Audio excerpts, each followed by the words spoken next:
तो महाशिवरात्रि के दिन पूजा पाठ व्रत भले ही मत करना, लेकिन महाशिवरात्रि के खास दिन पर यह एक चीज जरूर खा लेना। इतना पैसा आएगा कि संभाल नहीं पाओगे और आने वाले समय में आप धनवान बन जाओगे। यकीन नहीं तो 26 फरवरी महाशिवरात्रि के खास दिन आजमा कर देख लेना, क्या पता इन चीजों को खाने मात्र से आपकी गरीबी दूर हो जाए। आगे आपकी मर्जी। दोस्तों, आज हम आपको एक ऐसी चीज बताने वाले हैं, एक ऐसी खास वस्तु के बारे में बताने वाले हैं। अगर आप जो है 26 फरवरी महाशिवरात्रि के दिन हमारे बताए अनुसार शुभ मुहूर्त देखकर यह एक चीज का सेवन कर लेते हैं तो आपके घर में धन संपदा इतनी बढ़ जाएगी कि वह खत्म ही नहीं होगी। जी हाँ भक्तों, पूज्य गुरुजी ने भी अभी अपनी कल की शिव महापुराण की कथा में बताया कि 26 फरवरी महाशिवरात्रि के दिन पर जिन लोगों के घर में बनाई व खाई जाती है ये 3 चीजें उनके घर में पूरे साल होती है। धन दौलत की वर्षा। महिलाएं 26 फरवरी महाशिवरात्रि का व्रत अपनी इच्छा पूर्ति तथा घर में सुख संपत्ति के लिए रखती हैं। वैसे तो ये हर कोई रख सकता है, लेकिन आप व्रत नहीं रख सकते हैं, कोई बात नहीं। पूजा नहीं कर रहे, कोई बात नहीं, मगर आपको 26 फरवरी महाशिवरात्रि के दिन एक चीज जरूर ही खा लेना है। इससे आपकी धन दौलत में वृद्धि तो होगी ही, साथ में आपके घर में धन दौलत की वर्षा होगी। आज मैं जिन चीजों को खाने की बात करने वाला हूँ उन चीजों को खाने से भगवान भोलेनाथ बहुत प्रसन्न हो जाते हैं। इसीलिए भक्तों, महादेव की विशेष कृपा प्राप्त करने के लिए इस वीडियो को पूरा ही देखें, आधा अधूरा ना देखें। कई लोग होते हैं जो वीडियो को बीच बीच से देखते हैं, काट काट कर देखते हैं, और फिर ऐसे लोगों को जीवन में कभी सफलता हासिल भी नहीं हो सकती। इसलिए वीडियो को आधा अधूरा छोड़कर ना जाएं, आप वीडियो को पूरा ही देखा करें। भक्तों, यह महाशिवरात्रि पूरे के पूरे 144 वर्षों के बाद दुर्लभ संयोग में पड़ने जा रही है और पूज्य गुरुजी ने कहा है कि 26 फरवरी महाशिवरात्रि के दिन भले ही कुछ मत खाना, पूजा पाठ व्रत भले ही मत करना, लेकिन यह एक चीज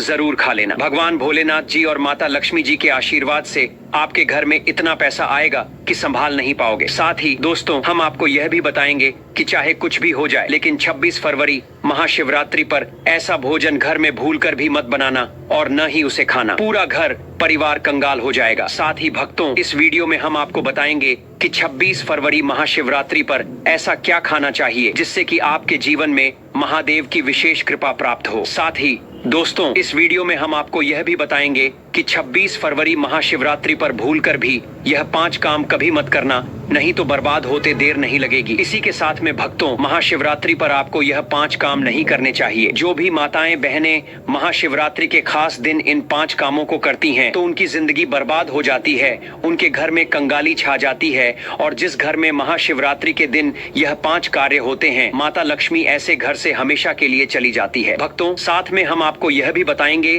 कि 26 फरवरी महाशिवरात्रि के दिन अगर आप इन चीजों का दान कर देते हो तो आपके घर में कभी अन्न धन की कमी नहीं होगी, हमेशा ही रुपया पैसा आपके घर में आएगा। दोस्तों देखिए, बात ऐसी है कि हमारा काम तो है सलाह देने का, हम तो केवल सलाह ही दे सकते हैं। अब आप इसको मानो या ना मानो, आपकी मर्जी, लेकिन भक्तों एक बात जरूर कहेंगे कि अगर मान लोगे तो आपका बेड़ा पार हो जाएगा। साथ ही भक्तों, कई भक्त मुझसे कमेंट करके पूछते हैं कि गुरुजी, शिवलिंग पर चढ़ा हुआ बेलपत्र खाने से क्या होता है और इसको खाने का नियम क्या है, तो मैं आप लोगों को इसके बारे में भी विस्तार से बताऊंगा। दोस्तों, हम आपको जो भी ज्ञानवर्धक जानकारी दे रहे हैं वह पूरी तरह से मुफ्त है, हम आपसे कोई पैसा नहीं लेते, बस आप तक ये महत्वपूर्ण जानकारी पहुंचाना चाहते हैं। इसीलिए हम आपसे एक निवेदन करते हैं, इस वीडियो को पूरा देखें, आधा अधूरा न छोड़ें। कई लोग होते हैं जो वीडियो को काट छांट कर बीच बीच से देखते हैं, याद रखें, आधा अधूरा देखकर जीवन में सफलता नहीं मिलती। इसलिए वीडियो को अंत तक जरूर देखें और अपने फायदे के लिए इसे पूरा समझें। चलिए भक्तों, अब हम आपका ज्यादा समय बर्बाद न करते हुए जान लेते हैं कि 26 फरवरी महाशिवरात्रि के दिन कौन सी चीज जरूर ही खा लेना चाहिए। आपको करोड़पति बनने से विधाता भी नहीं रोक पाएगा भक्तों, क्योंकि भक्तों पूरे के पूरे 144 वर्षों के बाद महाशिवरात्रि ऐसे शुभ समय में पड़ने जा रही है और महाशिवरात्रि का पावन पर्व हिंदू धर्म के लोगों के लिए सबसे श्रेष्ठ माना जाता है। तो चलिए भक्तों, सबसे पहले हम आपको महाशिवरात्रि की थोड़ी सी जानकारी दे देते हैं। पंचांग के अनुसार फाल्गुन मास की कृष्ण पक्ष की चतुर्दशी तिथि 26 फरवरी को सुबह 11:08 पर शुरू होगी और इस तिथि का समापन 27 फरवरी को सुबह 8:54 पर होगा। महाशिवरात्रि में रात्रि के पूजन का विधान है, इसलिए 26 फरवरी को रात में महादेव का पूजन किया जाएगा। महाशिवरात्रि के दिन महादेव का जलाभिषेक का विशेष महत्व है। भक्तों, आगे की जानकारी बताने से पहले आपसे एक रिक्वेस्ट करते हैं कि इस वीडियो को लाइक करके चैनल को सब्सक्राइब कर लीजिए और कमेंट बॉक्स में हर हर महादेव लिख दीजिए। तो चलिए भक्तों, अब हम इस वीडियो पर ज्यादा बकवास न करते हुए वीडियो को शुरू करते हैं। दोस्तों, इस खास अवसर पर यह जानना बहुत जरूरी है कि शिवरात्रि के व्रत में क्या खाना चाहिए और क्या नहीं खाना चाहिए। आज हम आपको इस बारे में पूरी जानकारी देंगे। आइए जानते हैं शिवरात्रि के व्रत के दौरान क्या खाएं और क्या न खाएं। शिवरात्रि के व्रत में क्या नहीं खाना चाहिए। सबसे पहले दोस्तों, महाशिवरात्रि के दिन मांस और मदिरा का सेवन भूलकर भी न करें। इससे न सिर्फ आपकी पूजा का महत्व खत्म हो सकता है, बल्कि कुछ भी गलत हो सकता है। इस दिन सोने से बचें, क्योंकि देर तक सोने से आपके भाग्य में बाधा आ सकती है और भगवान भोलेनाथ आपसे क्रोधित हो सकते हैं। महाशिवरात्रि के दिन दाल, चावल या गेहूं से बने पकवानों का सेवन नहीं करना चाहिए। इस दिन आप सिर्फ फल, दूध, चाय और कॉफी ले सकते हैं। और हाँ, अगर आप भगवान भोलेनाथ को प्रसन्न करना चाहते हैं तो इस दिन काले कपड़े पहनने से बचें। इस दिन जितना हो सके भगवा या लाल रंग के कपड़े पहने। यह बहुत ही शुभ और मंगलकारी माना जाता है। इसके अलावा गलती से भी इस दिन पति पत्नी को शारीरिक संबंध नहीं बनाने चाहिए, क्योंकि इससे भगवान भोलेनाथ का क्रोध आपके ऊपर पड़ सकता है। महाशिवरात्रि के दिन जितना हो सके दान करें। यह न सिर्फ आपके पुण्य को बढ़ाता है, बल्कि भगवान भोलेनाथ की कृपा भी आप पर बनी रहती है। दोस्तों, इस वीडियो के अंत में मैं आपको यह भी बताऊंगा कि आप महादेव को कौन सी ऐसी चीज चढ़ा सकते हैं जिससे वह आपसे जल्दी प्रसन्न हो जाते हैं और आपकी इच्छाएं पूरी करते हैं। तो इस ज्ञान को अच्छे से समझें और इस महाशिवरात्रि को भगवान भोलेनाथ की पूजा और व्रत के साथ सही तरीके से मनाएं। साथ ही भक्तों, कमेंट में हर हर महादेव अवश्य लिख दीजिए, क्योंकि जब भगवान भोलेनाथ का नाम लिखा या बोला जाता है तो भगवान भोलेनाथ उस व्यक्ति से बहुत ही जल्दी प्रसन्न हो जाते हैं। तो चलिए भक्तों, जानते हैं कि महाशिवरात्रि के दिन कौन कौन सी चीजों को शिवलिंग पर चढ़ाना चाहिए और कौन सी चीजों को नहीं चढ़ाना चाहिए।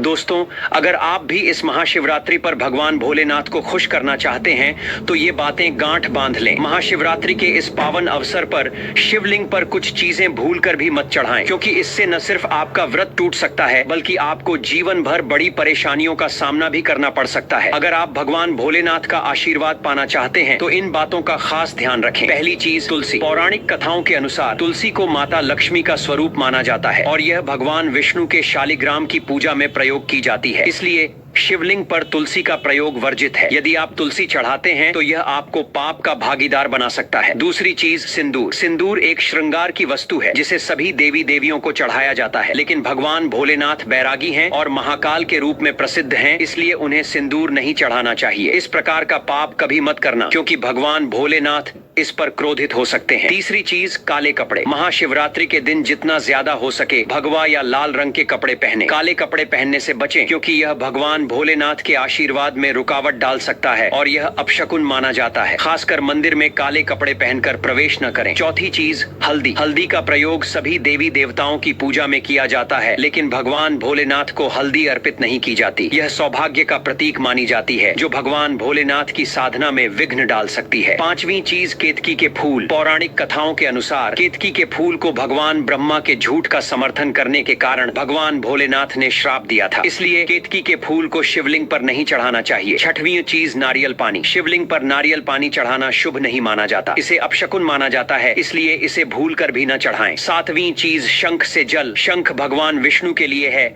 शंख से विष्णु भगवान की पूजा होती है और शिवलिंग पर शंख से जल अर्पित करना गलत होता है। शंख जल से भगवान भोलेनाथ का अभिषेक न करें। आठवीं चीज, तिल। तिल को भगवान विष्णु के मैल से उत्पन्न माना जाता है, इसलिए तिल भगवान भोलेनाथ को अर्पित नहीं किया जाता, इसे शिव पूजा में वर्जित माना जाता है। नौवीं चीज, टूटा हुआ चावल। भगवान भोलेनाथ को हमेशा साबुत और शुद्ध चावल अर्पित करें। टूटा हुआ चावल अशुद्ध होता है और यह शिव पूजा में विघ्न डाल सकता है। खासकर शिवरात्रि पर इस बात का खास ध्यान रखें ताकि आपके व्रत का फल आपको पूरा मिले। भक्तों, अगर आप इस चैनल पर नए हैं तो चैनल को सब्सक्राइब करके वीडियो को एक लाइक जरूर करें। साथ ही आप अपनी राशि या अपने शुभ नाम को कमेंट बॉक्स में जरूर डाल दें, क्योंकि हम आपकी राशि से जुड़ा भाग्य भी बताते हैं और भाग में चल रही परेशानियों को तत्काल दूर करने के लिए आसान से आसान उपाय भी बताते हैं, इसलिए आप अपनी राशि कमेंट बॉक्स में जरूर डाल दें। चलिए भक्तों, अब हम जान लेते हैं कि महाशिवरात्रि के दिन शिवलिंग में कौन कौन सी चीजों को चढ़ाना चाहिए। इन चीजों को चढ़ाने से महादेव प्रसन्न हो जाते हैं। पहली चीज, गंगा जल। गंगा जल भगवान भोलेनाथ के लिए अत्यंत पवित्र है। गंगा जल से भगवान का अभिषेक करें, जिससे मानसिक शांति और सुख की प्राप्ति होती है। दूसरी चीज, गन्ना या गन्ने का रस। गन्ने का रस बहुत ही पवित्र माना जाता है। शास्त्रों के अनुसार इसे भगवान भोलेनाथ को चढ़ाना शुभ है। यह प्रेम के देवता कामदेव का धनुष भी माना जाता है, इसलिए गन्ने का रस भगवान भोलेनाथ को अर्पित करें। तीसरी चीज, 3 पत्तों वाला बेलपत्र। 3 पत्तों वाला बेलपत्र भगवान भोलेनाथ को चढ़ाएं। यह त्रिदेव ब्रह्मा, विष्णु और महेश का प्रतीक है। 3 पत्तों वाला बेलपत्र अर्पित करने से शिवलोक की प्राप्ति होती है और यह विशेष फलदायी माना जाता है। चौथी चीज, धतूरे का फूल। धतूरे का फूल भगवान भोलेनाथ को प्रिय है। यह सफेद रंग का होता है और औषधीय गुणों से भरपूर होता है। मानसिक शांति प्राप्त करने के लिए धतूरे का फूल शिवलिंग पर अर्पित करें। पांचवी चीज, चांदी के नाग नागिन। महाशिवरात्रि पर चांदी के नाग नागिन के जोड़े भगवान भोलेनाथ को अर्पित करें। यह नाग दोष को समाप्त करता है और घर में सुख शांति लाता है। छठवीं चीज, धतूरे का फल। धतूरे का फल भी भगवान भोलेनाथ को प्रिय है। इसे अर्पित करने से शत्रुओं का भय दूर होता है और धन संबंधी मामलों में उन्नति होती है। सातवीं चीज, भांग। भगवान भोलेनाथ ने हलाहल विष का सेवन किया था और इसीलिए भांग भगवान को प्रिय है। शिवरात्रि पर भांग के पत्तों को दूध या जल में घोलकर भगवान भोलेनाथ का अभिषेक करें, इससे रोगों से मुक्ति मिलती है। दोस्तों, इन चीजों को ध्यान में रखकर अगर आप भगवान भोलेनाथ की पूजा करते हैं तो निश्चित रूप से भगवान का आशीर्वाद आपके साथ होगा। महाशिवरात्रि का यह अवसर आपके जीवन में खुशहाली, समृद्धि और शांति लाए। भगवान भोलेनाथ का आशीर्वाद हमेशा आपके साथ रहे। दोस्तों, अब बात करते हैं महाशिवरात्रि व्रत के दौरान क्या खाना चाहिए। महाशिवरात्रि हमारे हिंदू धर्म में बेहद महत्वपूर्ण पर्व है। यह पर्व हर साल फाल्गुन मास के कृष्ण पक्ष की चतुर्दशी को मनाया जाता है। इस दिन भगवान भोलेनाथ की पूजा की जाती है और यह दिन हर एक बूंद गंगा जल की तरह पवित्र माना जाता है। शिवरात्रि के इस पावन दिन का खास महत्व है क्योंकि भगवान भोलेनाथ भोले भंडारी हैं, जो एक लोटा जल से भी प्रसन्न हो जाते हैं और सिर्फ एक बेलपत्र से भी अति प्रसन्न हो जाते हैं। हालांकि भगवान भोलेनाथ का गुस्सा भी जल्दी भड़क सकता है, इसलिए इस दिन पूजा करते समय हमें कुछ विशेष बातों का ध्यान रखना चाहिए ताकि हमारी पूजा सही तरीके से हो और भगवान भोलेनाथ की कृपा हम पर बनी रहे। अब अगर आप महाशिवरात्रि के दिन व्रत रखते हैं तो आपको यह जानना बहुत जरूरी है कि इस दिन क्या खाना चाहिए और क्या नहीं। महाशिवरात्रि के दिन व्रत रखने का उद्देश्य शुद्धता और भक्ति है और इसे सही तरीके से करना बहुत महत्वपूर्ण है। इस दिन आप केवल फलाहार करें, जैसे ताजे फल, साबूदाना, आलू, कचालू और सेंधा नमक का सेवन करें। यह आहार शुद्ध और हल्का होता है जो आपके व्रत को पूरी तरह से सफल बनाता है। इसके अलावा आप दूध, चाय और मिठाइयों का सेवन भी कर सकते हैं। महाशिवरात्रि के दिन किसी भी प्रकार का मांसाहार, मदिरा या तामसिक आहार लेना वर्जित है। भगवान भोलेनाथ को पवित्र आहार ही अर्पित किया जाता है। यह दिन विशेष रूप से भक्ति और साधना का दिन होता है, इसलिए आपको हर चीज का ध्यान रखना चाहिए। महाशिवरात्रि के व्रत में विशेष रूप से यह भी ध्यान रखें कि आपके द्वारा पूजा में प्रयुक्त की जाने वाली वस्तुएं भगवान भोलेनाथ की पसंद के अनुसार हों। भगवान को प्रिय वस्त्र सफेद या लाल रंग के होते हैं और इस दिन सफेद या लाल रंग के वस्त्र पहनकर ही पूजा करें। पूजा में बिना सिले हुए वस्त्र पहनना भी अत्यधिक शुभ माना जाता है। भगवान शिव के शिवलिंग का पूजन इस दिन विशेष रूप से श्रेष्ठ माना गया है क्योंकि शास्त्रों के अनुसार महाशिवरात्रि के दिन भगवान भोलेनाथ शिवलिंग के रूप में प्रकट हुए थे। इस दिन भगवान शिव और माता पार्वती की कृपा पाने के लिए शिवलिंग का पूजन अवश्य करें। महाशिवरात्रि के दिन भगवान शिव की पूजा रात्रि के चारों पहर में की जाती है। इस दिन पूजा का महत्व बहुत बढ़ जाता है, इसलिए हर एक पहर में भगवान भोलेनाथ की पूजा और ध्यान करें। इस दिन आप जो भी आहार लें वह शुद्ध, सरल और भक्ति से परिपूर्ण हो। भगवान भोलेनाथ को प्रसन्न करने के लिए यह ध्यान रखना जरूरी है कि आपकी पूजा पूरी तरह से शुद्ध हो और आप उनका आशीर्वाद प्राप्त कर सकें। तो दोस्तों, इस महाशिवरात्रि पर भगवान भोलेनाथ और माता पार्वती का आशीर्वाद प्राप्त करने के लिए सही तरीके से व्रत करें और पूजा करें। भगवान की कृपा आप पर हमेशा बनी रहे। दोस्तों, अब हम बात करते हैं महाशिवरात्रि के दिन आपको क्या क्या खाना चाहिए। महाशिवरात्रि का पर्व बहुत ही खास है और इस दिन व्रत रखने का अलग ही महत्व होता है। शिव पुराण के अनुसार महाशिवरात्रि के दिन व्रत करने वालों को कुछ खास चीजें खानी चाहिए जिससे उनका व्रत पूरा और सफल हो सके। आइए जानते हैं इस दिन के बारे में कुछ अहम बातें जिन्हें ध्यान में रखना बहुत जरूरी है। शिव पुराण में एक खास बात बताई गई है कि महाशिवरात्रि के दिन व्रत करने वाले को धतूरे का सेवन जरूर करना चाहिए। चाहे तो थोड़ा सा खाएं, लेकिन इसे जरूर खाएं। इससे व्रत पूरा माना जाता है और भगवान भोलेनाथ की कृपा प्राप्त होती है। इसके अलावा इस दिन भांग भी खानी चाहिए क्योंकि भांग खाने से संपूर्ण फलों की प्राप्ति होती है। अब भांग के सेवन का महत्व यह है कि यह न सिर्फ शरीर को आराम पहुंचाता है बल्कि यह व्रती के मन को शांति भी देता है। यदि आप भांग का सेवन नहीं कर सकते तो कम से कम इसका थोड़ा सा स्वाद ले लें ताकि आपके व्रत में कोई कमी न रह जाए। महाशिवरात्रि के इस पावन अवसर पर भगवान भोलेनाथ और माता पार्वती जी की कृपा प्राप्त करने के लिए इन सभी बातों का ध्यान रखना बहुत जरूरी है। इस दिन जितना हो सके शुद्धता बनाए रखें और व्रत को पूरी श्रद्धा से करें। इससे आपको व्रत और पूजा का पूर्ण फल प्राप्त होगा और भगवान भोलेनाथ और माता पार्वती की विशेष कृपा आप पर बनी रहेगी। अब बात करते हैं उन चीजों की जिन्हें महाशिवरात्रि के दिन आपको बिल्कुल नहीं खाना चाहिए। सबसे पहले, इस दिन किसी भी प्रकार का तामसिक आहार जैसे मांसाहार,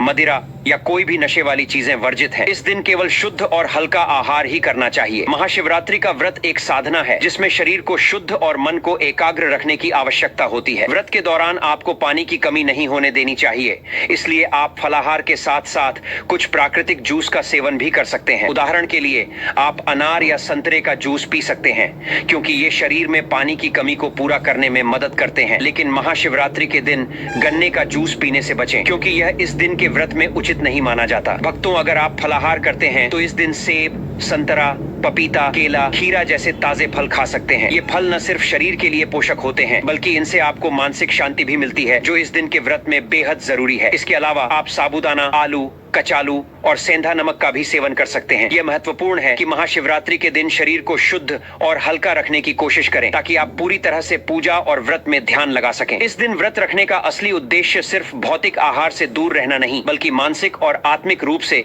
भगवान भोलेनाथ के प्रति समर्पित होना है। दोस्तों, महाशिवरात्रि के दिन ध्यान रखें कि जो भी चीजें आप खाते हैं वह शुद्ध और हल्की होनी चाहिए। कोई भी ऐसा आहार न खाएं जो आपके व्रत को अधूरा कर दे। इस दिन भगवान भोलेनाथ की पूजा करते समय अपने मन को शुद्ध और एकाग्र रखें ताकि आपको इस व्रत का पूरा फल मिल सके। भक्तों, यदि आप महाशिवरात्रि के दिन बेलपत्र का सेवन करते हैं तो इससे भी बहुत लाभ होते हैं। बेलपत्र बुखार में बहुत मददगार होता है। अगर आपको बुखार है तो बेलपत्र का सेवन करने से शरीर को ठंडक मिलती है और बुखार में राहत मिलती है। दूसरा, यह मधुमेह के मरीजों के लिए भी फायदेमंद है। बेलपत्र का नियमित सेवन रक्त में शुगर लेवल को कंट्रोल करता है। चौथा, बेलपत्र मुंह के छालों और पेट की गर्मी को भी शांत करता है। अगर आपको पेट में जलन या मुंह में छाले हैं तो बेलपत्र का सेवन फायदेमंद साबित होता है। पांचवा, बेलपत्र खून को साफ करने में मदद करता है। यह शरीर से विषैले तत्वों को बाहर निकालता है और खून को शुद्ध करता है। आखिरकार, बेलपत्र सूजन को भी कम करता है। यदि शरीर के किसी हिस्से में सूजन हो तो बेलपत्र के सेवन से सूजन में आराम मिलता है। अगर आपको हमारा वीडियो पसंद आया हो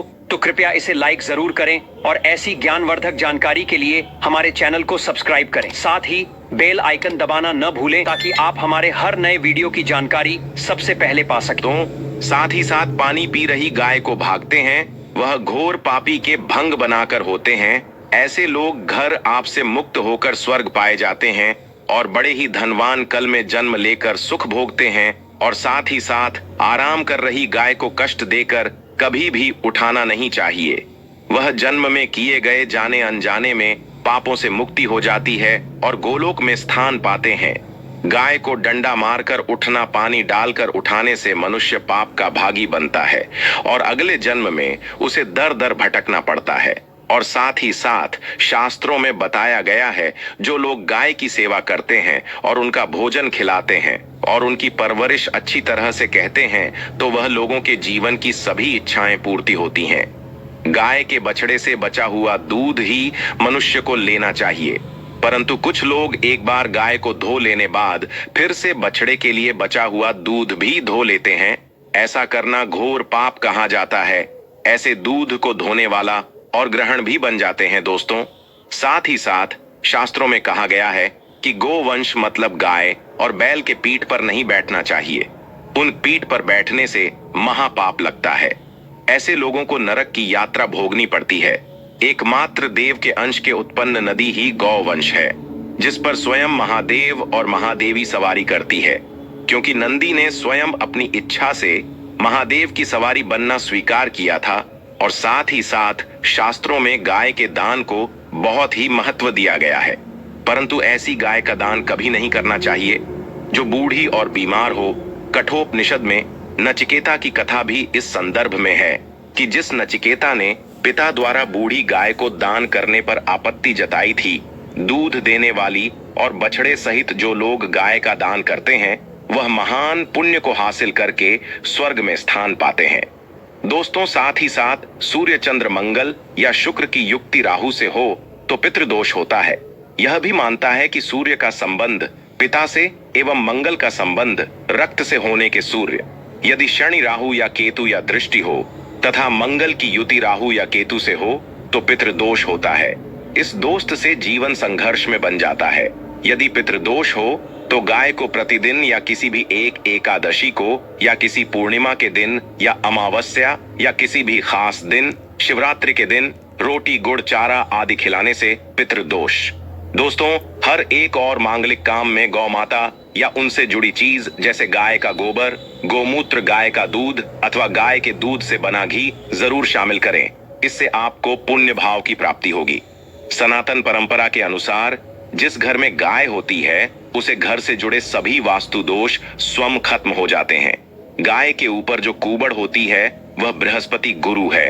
अतः जन्म पत्री में यदि बृहस्पति अपनी नीच राशि मकर में हो या अशुभ शिवलिंग में जा रहे हो और सामने से गौ माता आई हुई दिखाई दे तो गौ माता को अपनी दाहिनी ओर से जाने देना चाहिए। आपकी यात्रा जरूर ही सफल होगी और साथ ही साथ यह संकेत भी जान ले। यदि आप यात्रा पर जा रहे हैं और सामने आपके गाय पड़ जाएं अथवा अपने बछड़े को दूध पिलाती हुई सामने गए दिखाई दे जाए तो समझ जाना कि वह यात्रा आपके लिए जरूर ही सफल होगी। और साथ ही साथ जिस घर में गाय होती है उसमें वास्तु दोष स्वतः ही खत्म हो जाता है। और आप भी रोटी बनाएं, प्रतिदिन ताजी रोटी ही बनाएं। गाय को अगर आपने रोटी बनाई है तो कोशिश करें कि उसे रोटी को आप तुरंत ही गाय को खिला दें। अगर आप उसे रोटी को रख देंगे और उसे रोटी को अगले दिन देंगे तो वह रोटी बंसी मानी जाएगी। गाय को कभी भी बासी रोटी ना दे, इसे घर में नकारात्मक ऊर्जा वास करती है और आपकी बिल्कुल भी नहीं बनेंगे। इससे आपके घर में हमेशा दर्द देवता का वास रहेगा और आप जिस भी कम उसे काम में आपको हमेशा असफलता ही हाथ लगेगी। इसलिए कोशिश करें गाय को रोजाना ताजी रोटी बनाकर खिलाएं। बासी रोटी गाय को ना दें और साथ ही साथ सड़ी गली चीज गाय को नहीं खिलानी चाहिए कि घर में कोई फल है, कोई सब्जी है, सड़ जाए तो लोग क्या करते हैं, गाय को देते हैं। नहीं, ऐसा नहीं करना चाहिए। ऐसा करने से यदि आप गाय को खिलाते हैं तो और आप आपके भाग्य बन जाते हैं। और साथ ही साथ आप आटे की 11 लोई यहाँ बनाकर उनके ऊपर हल्दी लगा करके इसके बाद गाय को खिलाएं। हर एक लोही को मिला दे, माता गाय की आप चरणों की स्पर्श करें। या दोस्तों, ऐसा करने से आपके समस्त काम बनने लगेंगे। जो 2 हक का समय चल रहा है वह भी खत्म होगा। आपके जीवन में खुशियां ही खुशियां होंगी। और एक बार आप 7 बार गाय की परिक्रमा भी कर लें तो आपके समस्त कम होंगे। और साथ ही साथ आप गाय को जब भी रोटी दे, रोटी पर या तो आप थोड़ी हल्दी लगा लें, अगर अच्छा ना हो तो आप थोड़ा रख सकते हैं, थोड़ा घी रख सकते हैं। या दोस्तों, गाय को कभी भी सूखी रोटी ना खिलाए। सूखी का मतलब गए रोटी रखें, उसे पर कुछ ना कुछ रख कर खिलाए। हल्दी रख ले मिश्री की या जो भी रख ले, मतलब खाली रोटी नहीं खिलानी। इस बात का जब भी आपको शुभ फलों की प्राप्ति होगी। जी हाँ दोस्तों, उपाय कुछ बातें जिन्हें आपको ध्यान में जरूर रखना चाहिए। या दोस्तों, वीडियो अच्छी लगी हो, वीडियो को लाइक करें, ज्यादा से ज्यादा अपने दोस्तों में शेयर करें। नया योग टीवी चैनल पर नए हैं तो आपको इतनी ज्ञानवर्धक जानकारी प्रदान करता है, तो आपका भी यह विशेष रूप से कर्तव्य बनता है कि आप नया योग टीवी चैनल को अवश्य सब्सक्राइब करें। और दोस्तों, कमेंट बॉक्स में जरूर लिखें जय श्री विष्णु भगवान, जय श्री कृष्णा, जय गौ माता, जरूर ही लिखें।